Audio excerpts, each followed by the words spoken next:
deuxième annuel mural pour le Cambodge, Murals for Cambodia Festival.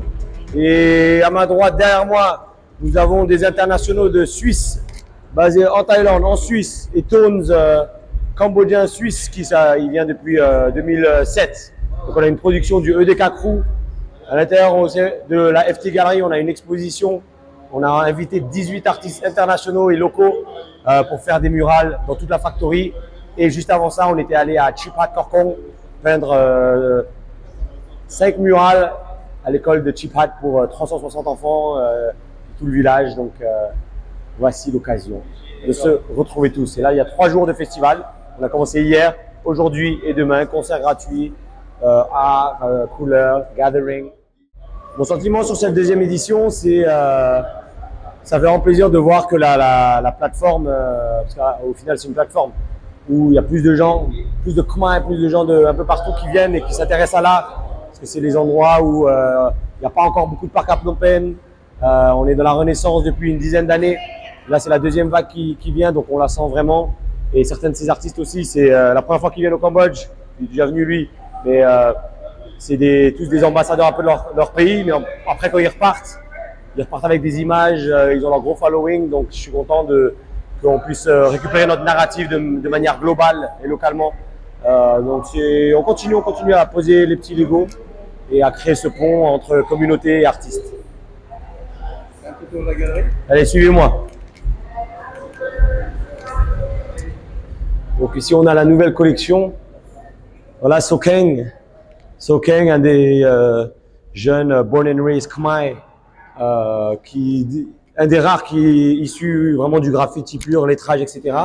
Mais qui a commencé à justement aussi puiser, si je ne me trompe pas, ça doit être Vishnu avec tous ses bras, je ne me trompe pas. Ça doit être Vishnu. L'Octari.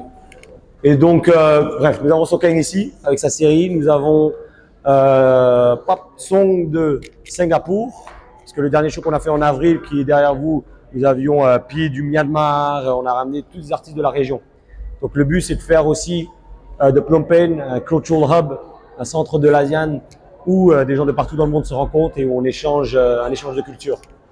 Donc ici on a aussi Quang Reti, un des jeunes graffeurs du Cambodge. On a Heart 13, un des sommités quand tu rentres à droite, tac, il a une murale géante, il vient de Jakarta. Sherti de Riza du Cambodge. Ici on a Zek, un de mes grands mentors et pionnier du graffiti et de la murale au Canada. Quand j'étais jeune, je voyais ces murales. Puis en grandissant, je l'observais de loin. Puis après de proche, on peint ensemble. Et donc, je suis très content de le ramener ici. Parce que c'est un mouvement qui est parti des States, par les enfants, par des jeunes, pour les jeunes. Et qui s'est propagé en 40 ans, partout dans le monde, 50 ans maintenant, 50 ans du hip-hop.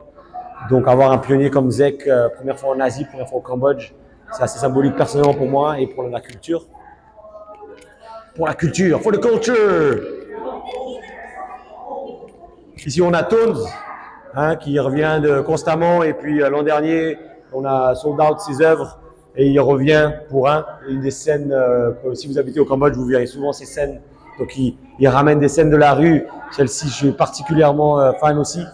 Où il joue justement avec tous les gens sont en mode crama dans la rue, avec la poussière, tout ce qu'il y a. Mais c'est un hommage au DJ du mouvement. Parce que cette année, on célèbre les 50 ans du hip-hop.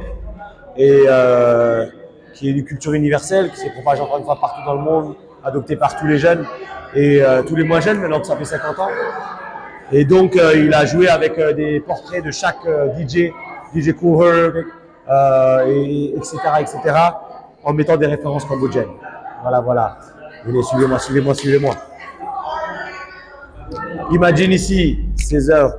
Mon ami du Népal, qui fait entre Boston et Népal, qui a fait la murale géante aussi derrière, et qui adopte le sanskrit népalais et qui est une des artistes qui explose. Et on se reconnaît beaucoup l'un dans l'autre parce que moi, je faisais Phnom Penh, Montréal, elle faisait Boston et Katmandou. Elle a commencé le musée d'art pour les enfants à Katmandou, allée à Harvard en Art Education et elle s'est mise à faire des murales géantes que maintenant, partout, elle traverse le monde en propageant sa culture. Donc, comme on a des racines similaires avec le Népal, avec le sanskrit, l'alphabet, maintenant elle est dans les musées. Après ça, dans 5 jours, elle va au Népal, elle rentre à New York parce qu'elle a son début de show à New York.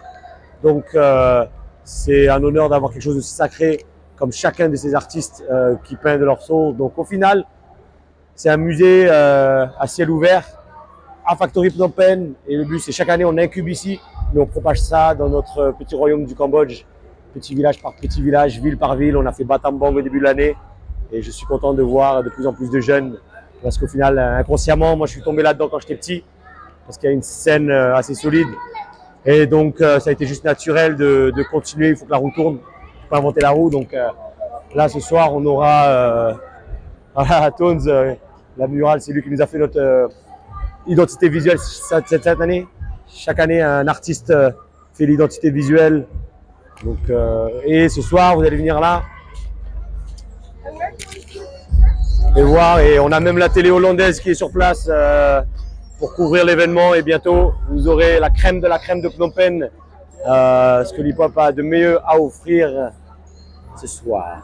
Santé. Merci à Tiger Beer, notre sponsor. Merci à Factory Phnom Penh, à One Life Alliance. Un festival, ça ne se fait pas tout seul. On fait ça en équipe avec mon frérot ici, Quentin et Kay Planck.